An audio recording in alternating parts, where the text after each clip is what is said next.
Hello guys, kumusta? Welcome sa channel. Tagal natin din nakapag-vlog. Ang event natin ngayon ay debut at ang ating kasama ngayon, ang aking bossing ngayon ay si Sir Jason ng JDC Events Wedding Services. Lagi ko na pagbabalik dyan, nalilito ako. So yan setting up pa lang ang decor sa lights and sounds natin. Almost done na tayo. Inaantay ko lang mapuno ng haze itong venue para makapag-program tayo ng beam. So, atras ako ng konti.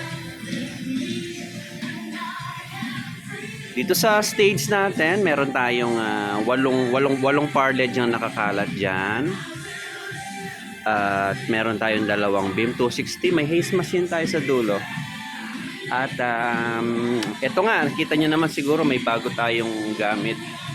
Nagbenta tayo ng AD, tapos nagtry tayo ng audio center. Okay naman si AD. Sa mga magtatanong bakit binenta natin si AD, nangyari lang kasi meron tayong tropa na naghanap ng speaker na urgent, kailangan niyang bumili. So binenta ko na muna sa kanya, then nagsunod-sunod yung event natin, kaya naman nakabili tayo ng bagong audio center. Maganda naman yan matagal na nating nire-review yan, although karamihan ng gamit natin is beta 3 pa rin. So mag-try tayo ng audio center. Pangatlong event niya sa akin ngayon. So far okay naman siya, pero ngayong event natin na to, mas mapapakinggan ko siya. Ako yung uupo sa booth ko ngayon. Wala si Jay, si Alvin ang kasama ko. Wala akong photo ngayon, kaya matututukan ko siya. Moving on dito sa aking booth, medyo ililigpit pa namin yan. Ang ano ba laman nito? Yung ibang RGB natin na Lumi lights, RGB na Aero lights, plastic na slim. Wala nang stock niyan, wala nang mabili niyan. May nagtatanong kanina sa akin. Ito ang boxes natin ng extensions, XLR cables, patch cables, power cord, toolbox. Yan, magre-repair ako ng parled mamaya on the spot. Kasi sakto lang yung mga dala natin. So dito sa aming booth, sa aking booth, as usual, ang nag-iisang DMX controller ko. Sana madagdagan pa ng isang ganto sa December. Dahil double event natin ng December. At welcome Maki DL, welcome sa Gavin Audio. Ito dating nakasanla lang sa akin, nakailang event na to, hindi ko pa siya officially welcome noon dahil hindi pa sa atin. So nabili na natin yan. Ito matagal na sa akin ito, una kong binili yung iPad para ako, if in case magka DL tayo, Maki DL, may iPad na tayo. So part yun ng law of attraction. Nauna na yung iPad, pinapractice ko na yung Maki Master Fader dyan. Sabi ko, balang araw magkakaroon tayo ng Maki DL. So, yun, in God's grace, na-bless tayo magkaroon ng Maki DL. Parang naging hulugan lang din yan kasi nga nakasanla lang. Tapos dagdag lang ng konti hanggang sa, yun, pinenta na sa atin ng may-ari. Kasi, for hospitalization. Usual setup natin, virtual DJ, maliit na Numark. Meron tayong dalawang Kevlar MR250H. Battery natin. May separate plug ito, EBL. Audio Technica na headphones. So yan ang aking usual na workstation. Sa ilalim yung ibang mga box. Mga laman nito, computer, mic, yung tour case ng ating Maki DL. Pero papalitan ko to, mag-out ako ng Behringer ko na mixer. Isasama ko to, ibebenta ko na lang para mabilan ko to ng maganda-gandang case, yung plastic, yung parang ganun.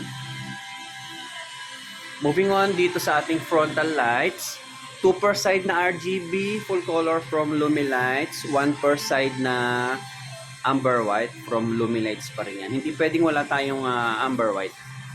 Ganito ang effect niyan sa stage. Yan, so 1 per side yan na amber white. Tuwan-tuwa ang photo pag may ganyan. Tapos yung ating RGB. Okay? Tapos yung ating beam. Wala palang program kasi kada venue, since iba-ibang stage, nagbabago tayo ng program ng beam. Pagka gano'n naman, i-edit mo lang, konting adjustment ka na lang. Si Potpot, kaway ka Potpot. Okay? Tapos meron tayong dalawang parled pa rin dito sa ating tunnel. Ito kahit isa lang kasi marami siyang ilaw sa loob para hindi masapawan kahit dun lang sa harap. Ayun ang liwanag 1.5 watts by 60. Ito ilawan din natin yung mga yan. Itong pinaka-entrance tunnel. Ito natin, lapit mo. Dati nang bumigay ito, dinugtong na natin yung brown. So bumigay ulit yung blue.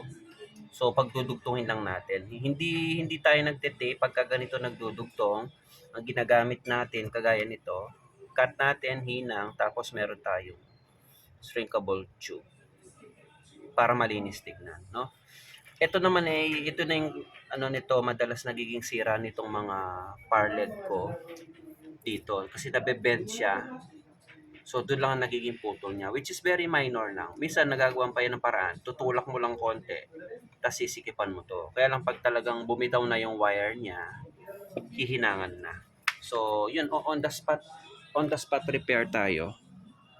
Kaya, mas maganda, ayan ang oras natin, 3 p.m., 6 p.m. ang event. Kaya dala-dala ko lagi itong tools ko. Pwede ako mag-overall niyan pagka nasiraan tayo sa event. Yan. May mga wires dyan kanina, itatago pa natin yan. Dapat walang nakalitaw ng mga wires. Yung ito, papausog natin to kay Alvin. Sa pagka ganyan guys, huwag kayo maglalatag ng kable dito, lalo na sa mga tunnel. Ang gawin nyo, dun sa taas nyo ipadaan. Papunta dito, papunta sa controller, or papunta dun sa out nyo dito. Okay? So medyo makapal na yung haze, patayin na natin. Okay? Medyo mahirap ang pwesto ko. Nakapampanak sa tunnel, pero adjust tayo diyan. Kahit na anong sitwasyon, i-adapt natin 'yan. Hindi pwedeng magrereklamo. 'Di ba, bossing? Yes. Sabi ko, medyo mahirap yung pwesto ko doon. Pero mag-a-adapt tayo. Hindi tayo pwede magreklamo. I-workout natin yan. Kasi kagabi wala pa yung tunnel, kaya medyo okay pa yung pwesto ko doon eh. Kaya lang nagkaroon ng tela yung tunnel mo. Tunnel? Ano? Tunnel? Ito yung ating beam 260. Medyo tight ang pwesto, kaya magpo-program tayo nito. Beam 260 ito ng DJ Star. Ang supplier ko nito si Angelo. I-PM nyo ako pagka plano nyo bumili nito. Ibigay ko yung contact ng supplier ko nito. Maganda to kasi tested ko na to 1 year. Hopefully madagdagan ulit ng 2 pag marami tayong event kay Bossing. Para December 4 na sila. Pwede nating pagpatungan ng beam yung trusses na yun, no? Pwede. Kay styling yan, kay JDC yan. So, susunod patungan natin ng beam yan pagka binayaan pa tayo ng 2 beam. Yan. Tapos meron silang mga string lights, Christmas lights yan actually. Isang roll niyan mahaba. Kaya nagpatay kami ng ceiling lights para yung mode kontrolado namin. Gold at blue ang color nitong stage.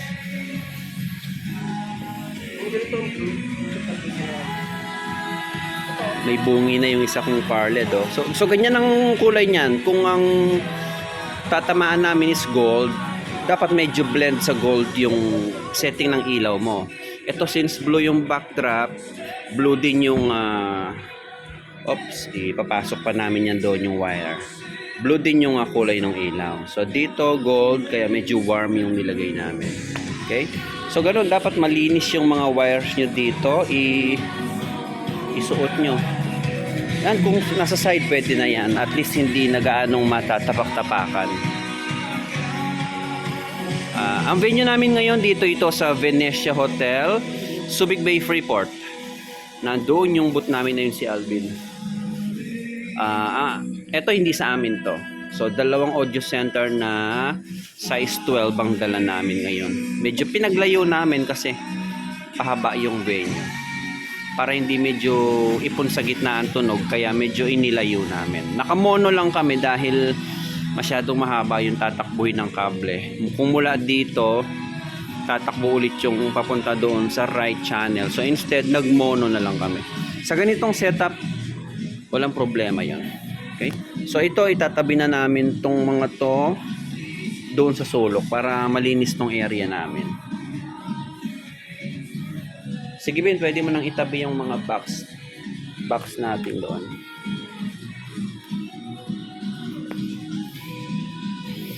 Ito hindi ko pa gamay ito, pero basic mixing kaya naman na natin. Kung makita nyo hindi siya nag-move, di ba? Kasi yung naka-display sakto lang.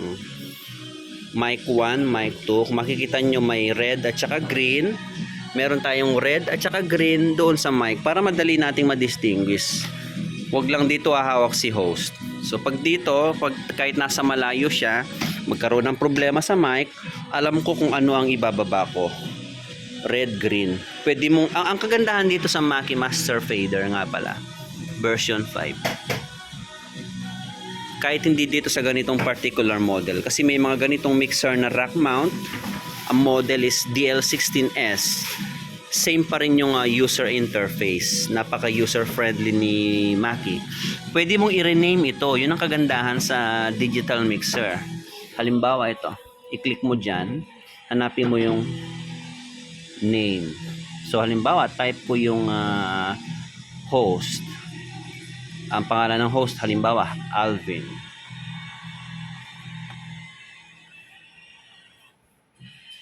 Lumabas dito Alvin. So, ganun kaganda ang digital. Although, pag sa ganitong basic setup, analog, walang problema. Yun nga, iba yung convenience pagka ganitong digital. Pag may router ka, pwede mong baklasin to. Pwede ka mag-mix doon sa kabilang sulok.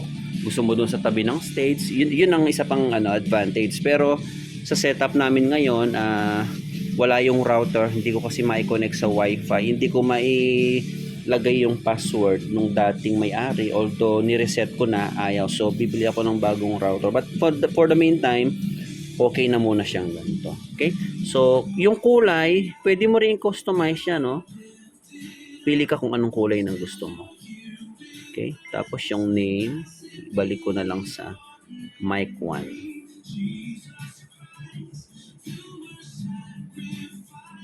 Done. Diba? So, sa basic set na ganito, ang usually ang ginagamit ko, mic 1, mic 2, projector, kung meron silang projector na gagamitin, music, kung meron silang mga biglaang performance, o kaya kakanta, lapit lang siya dito, lagay niya yung cellphone niya dyan, o kaya ilagay ko yung Bluetooth receiver ko dito, via Bluetooth, pwedeng nandoon yung kakanta, dala niya ang cellphone niya. Virtual DJ, ito yung sa ating music source. iPad. Pwedeng yung music ng iPad mismo ang magpi-play. Okay? Tapos yun nga, kung may kakanta, naka-view na din dito yung reverb and delay natin. So, yun lang. Finalize na namin. Magte-tape pa kami ng ibang mga... Yan. Yung sa mga possible na daanan na ganyan, i-tape nyo. Kung marami kayong tape, buuin nyo yan. Lahat ng sobra ilagay dun sa ilalim. Yung mga wires dito hindi dapat nakalawit, mas mababa dun sa ilaw mismo. Dapat nakatali lahat yan dun sa taas.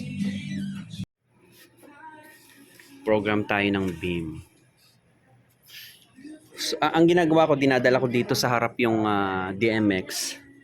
Nagdudugtong lang ako ng galing doon sa boat, dudugtong lang ako ng kable, pansamantala at saka extension para dito ako mag-program. Mas madali mag-program kasi dito. Ang ganda ng ano niya, ng guhit niya, oh. Ang kapal, single naka-single prism tayo. Foto ka mo na foto. tignan nyo pagka ganyan ng pwesto, nagiging heart shape yung gitna. Tapos dyan isasayaw si debutant. Testing ko yung nagawa natin.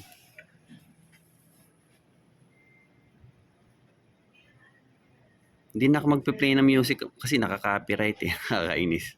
Kaya pansin niyo yung mga nakaraang vlog ko wala ng background music. Ayan. Ganyan lang yan pang habang nagsasalita yung host. Pag ganyan lang siya. Okay? Tapos yung mga pang photo natin.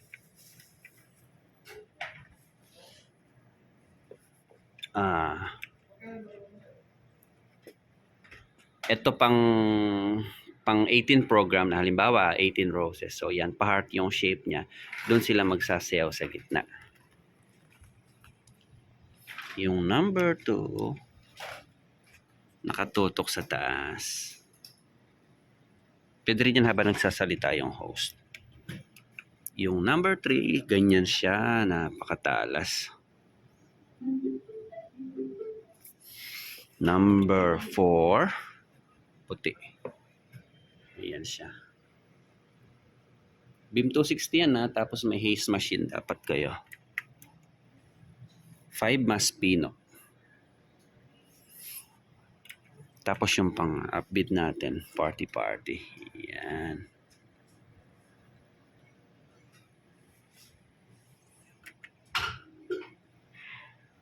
Ganun lang, mga simpleng program lang. Minamaster ko pa ito eh. Tapos ito pang pagka-outdoor, gumagamit ako ng ganito. Yun yung nakikita nila sa taas ng ng langit. Pero pag indoor, di ginagamit to. Matalas masyado.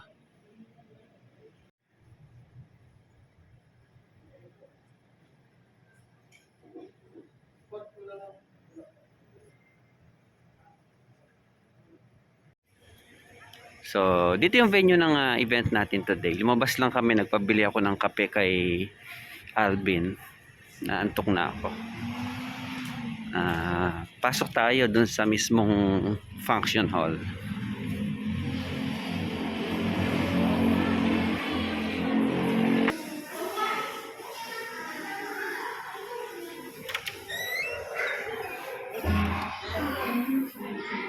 Ito yung mismong event natin.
As we have moving Matapang.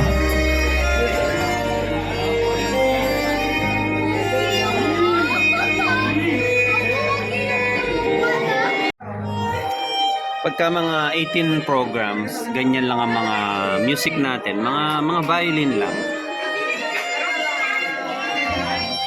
Medyo mahirap ang pwesto ko. Nakapampan kasi ako dito sa tunnel, kaya tinatanaw ko pa doon. Pero okay lang yan.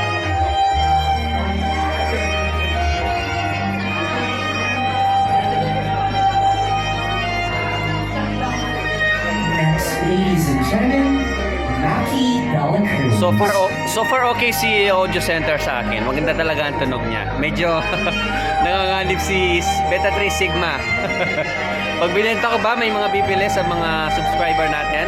PM nyo ako pag interesado kayo dun sa Beta 3 Sigma natin. Baka i-out ko muna siya. Okay si Audio Center para medyo gumaan-gaan yung buhatan namin. Pero kung maraming pambili, hindi ko ibebenta si Sigma.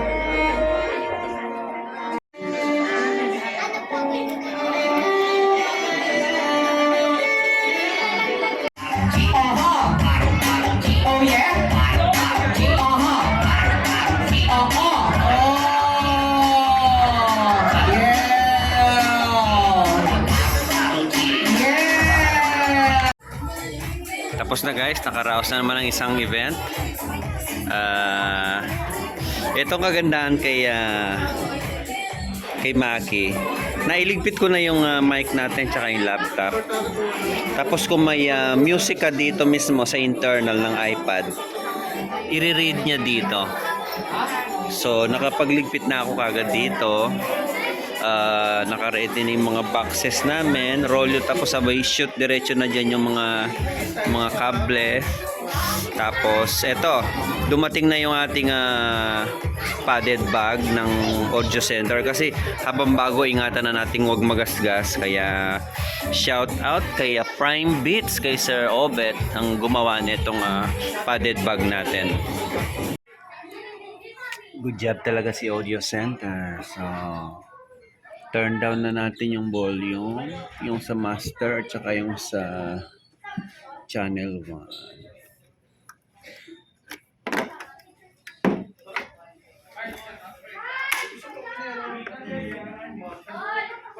Bukod sa magaan, portable, maganda ang tunog niya. Makapal ang tunog niya. Parang U12 din. Gusto kong pagsabayin sa event itong apat na speaker ko. Dalawang audio center at saka dalawang U12A. Tatry natin na magkasabay yan. Ito yung bag. Ito pwedeng customize, pwedeng logo ng sound system yung ilagay dito. May rubber foot pa yan. So, tanggalin ko muna to. I-bag natin.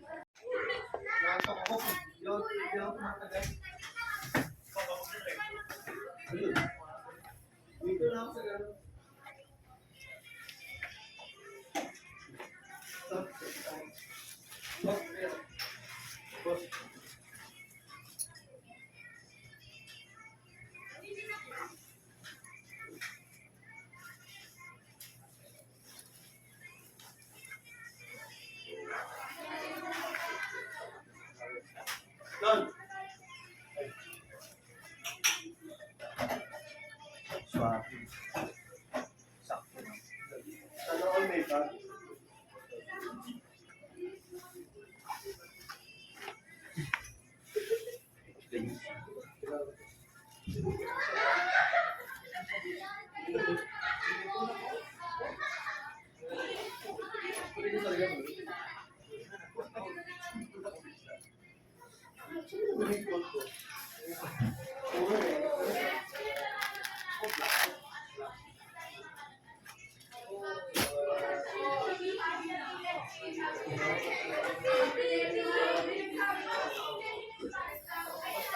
Napaka-swabe, napaka-safe and secure niya. Padded bag. Gawa ito ng Prime Beats gig bags. Kontakin niyo si Sir Obet Maestro. Yan, customize yan. Kung anong gusto nyong style, sabihin niyo lang sa kanila.